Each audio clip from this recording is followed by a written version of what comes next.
ஓம் நம சிவாய. வணக்கம் நேயர்களே, அலர்மகள் அஸ்ட்ரோ சேனல் வாயிலாக உங்களை அன்புடன் வரவேற்பது உங்கள் ஜோதிடர் ஸ்ரீ கந்தசுவாமி. இன்று நாம் பார்க்க போவது மிக முக்கியமான ஒரு யோகம், அதுவும் மிக முக்கியமான ஒரு ராசிக்கு. அன்பர்களே, எங்கள் சேனலை முதல் முறையாக பார்ப்பவர்களாக இருந்தால் சப்ஸ்கிரைப் பண்ணி வச்சுக்கோங்க. அதோட பெல் பட்டனையும் ப்ரெஸ் பண்ணி வைங்க. தொடர்ந்து பல சூட்சும விஷயங்கள் ஜோதிடத்தில் உங்களுக்கு கிடைத்த வண்ணம் இருக்கும். நாம இன்னைக்கு பார்க்க போகும் யோகம் தர்ம கர்மாதிபதி யோகம். மகர ராசிக்கு பார்க்க போகிறோம்.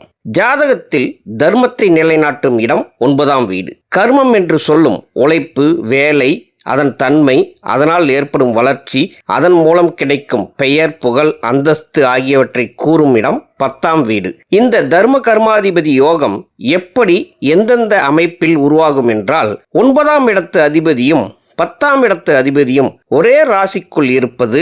இந்த அமைப்பில் கூட 2 கிரகங்களும் ஒரே நட்சத்திர அளவில் இருக்க வேண்டும் என்பது விதி. அதுவே ஒரு பாத அளவான 3 டிகிரி 20 மினிட் அளவில் இருந்தால் இந்த இணைவிற்கு பலம் மிக அதிகம். அடுத்த அமைப்பு நேரெதிர் பார்வையால் 2 கிரகங்களும் பார்த்து கொள்வது ஆகும். நேரடி பார்வை மட்டுமே இந்த வலிமையை உருவாக்கும். 9ஆம் வீட்டு அதிபதியும் 10ஆம் வீட்டு அதிபதியும் எதிரெதிர் ராசிகளில் இருக்க வேண்டும். 3வது அமைப்பு பரிவர்த்தனை என்பதாகும், அதாவது எக்ஸ்சேஞ்ச். 9ஆம் வீட்டு அதிபதி 10ஆம் வீட்டிலும் 10ஆம் வீட்டு அதிபதி 9ஆம் வீட்டிலும் இருப்பது. இப்படிப்பட்ட அமைப்பும் பலம் மிகுந்த பலன்களை உருவாக்கும். 4வது மற்றும் கடைசி அமைப்பு என்னவென்றால் ஸ்தான மாற்றம் என்பார்கள். அதாவது 9ஆம் வீட்டு அதிபதி எந்த ராசியில் உள்ளதோ அந்த ராசியின் அதிபதி 10ஆம் வீட்டில் அமைந்திருந்தாலும், அல்லது 10ஆம் வீட்டு அதிபதி எந்த ராசியில் உள்ளதோ அந்த ராசியின் அதிபதி 9ஆம் வீட்டில் இருக்கும்படி ஜாதகம் இருந்தால் தர்ம கர்மாதிபதி யோகம் உண்டாகும். ஆனால் இந்த அமைப்பிற்கு மற்ற அமைப்பை காட்டிலும் வலிமை குறைவுதான். அதனால் பலன் குறைவாகத்தான் இருக்கும். இந்த தர்ம கர்மாதிபதி யோகம் உள்ளவர்களுக்கு பொதுவாக எப்படிப்பட்ட நன்மைகள் உண்டாகும் என்றால், உயர்ந்த பதவி, அதிகாரம், அரசு தொடர்பான ஆதாயம், தந்தையின் ஆதரவு, குருவின் அருள்.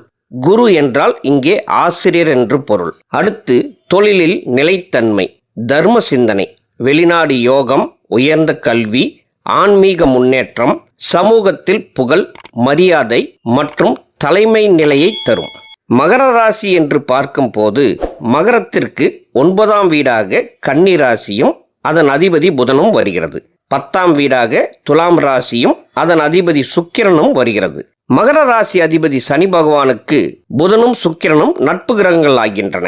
அதோடு சுக்கிரனுக்கும் புதனுக்கும் இடையில் அதிநட்பு உண்டாகும் என்பதால் இந்த தர்ம கர்மாதிபதி யோகம் மகரத்திற்கு மிக பிரமாதமாக வேலை செய்யும். மகர ராசி காலபுருஷனுக்கு 10வது ராசி, சரராசி வரிசையில் வருகிறது. பொதுவாக சரராசிகள் அனைத்திற்கும் இந்த யோகம் மிகச்சிறந்த பலனை தரும். மொத்தம் 4 சரராசிகள்: மேசம், கடகம், துலாம் மற்றும் மகரம்.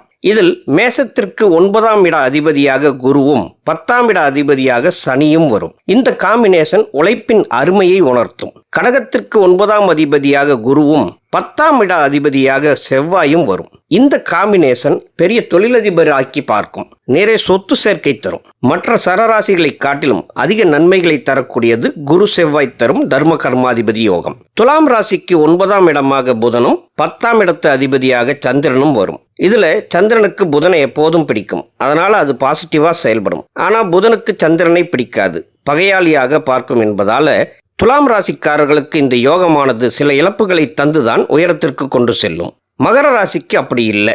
சுக்கிரனும் புதனும் எப்போதும் அதிநட்பு கிரகங்கள். சொல்லப்போன இரண்டும் கணவன் மனைவி போல செயல்படும் கிரகங்களாக சொல்லலாம். சுக்கிரன் மகாலட்சுமியை குறிக்கும், புதன் கிரகம் விஷ்ணு பகவானை குறிக்கும் என்பதால இணைப்பிரியாத கணவன் மனைவி போல சேர்ந்து நல்ல பலனை வாரித்தரும். அதிலும் 10ஆம் வீட்டில் போய் உச்சமாகக்கூடிய கிரகம் சனி.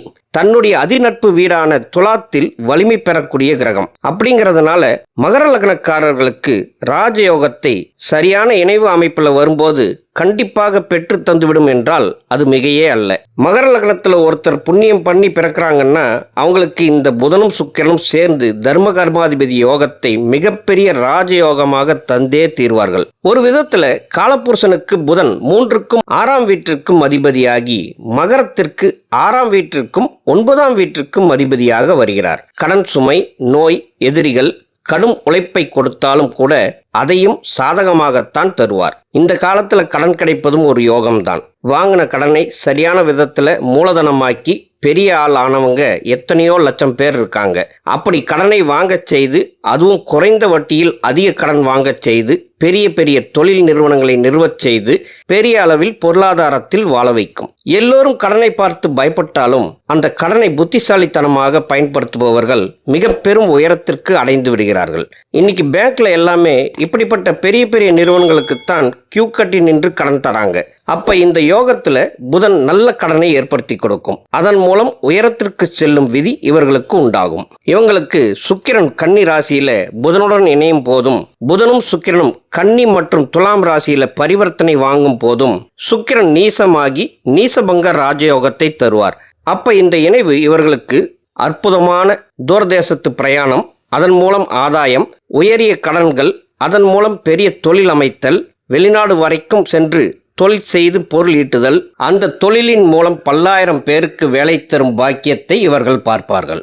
அதுவே துலாத்தில் இந்த 2 கிரகங்களும் இணையும் போது இங்கே சுக்கிரன் ஆட்சி வலிமை பெற்றுவிடுவார், புதனும் அதிநட்பு வலிமை பெற்றுவிடும். இப்படி வரும் தர்ம கர்மாதிபதி யோகமும் கலைத்துறை, அறிவியல் துறை, நீதித்துறை, நிதித்துறை, இணைப்புத் துறையில் இருந்து என்று பல துறைகளில் இவர்களுக்கு வெற்றி வாய்ப்பை பெற்றுத்தரும் என்றால் அது மிகையல்ல. இந்த 12 ராசி கட்டத்தில் எந்த ராசி கட்டத்தில் போய் இந்த புதனும் சுக்கிரனும் அமர்ந்தாலும் அதற்கு வலிமை உண்டு. இந்த 2 கிரகங்களும் சூரியனுக்கு அருகில் சுற்றுவதால் இவர்களுக்கு மறைவு இல்லை. எந்த ராசிக்குள் வந்தாலும் இவர்களுக்கு முழுமையான மறைவு ஏற்படுவதே இல்லை. ஏதாவது ஒரு வகையில் சுபத்துவத்தை வெளிப்படுத்தி கொண்டே இருப்பார்கள். அதிகப்படியாக 3ஆம் வீட்டில் மீனத்தில் சுக்கிரன் உச்சம் பெற்ற நிலையில் புதன் அங்கே சேரும் போது உபஜயஸ்தானத்தில் அமர்ந்து தொடர்புகள், அதன் மூலமாக வெற்றிகள், வெளிநாட்டு யோகங்கள் ஆகியவைகளை தரவே செய்வார்.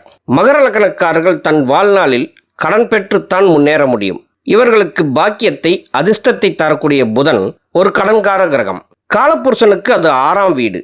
அப்ப இவர்களுக்கு கடனை ஏற்படுத்தி கொடுத்து, கடும் உழைப்பையும் கொடுத்து, கடனை தீர்ப்பதற்காக உழைக்க வைத்து, அந்த உழைப்பின் மூலம் அதி உன்னதமான நிலைக்கு கொண்டு செல்லும் அமைப்பாகவே இந்த புதன் சுக்கிரன் காம்பினேஷன் ஏற்படுத்தும். இந்த தர்ம கர்மாதிபதி யோகத்திற்கு சில விதிவிலக்குகள் உள்ளன.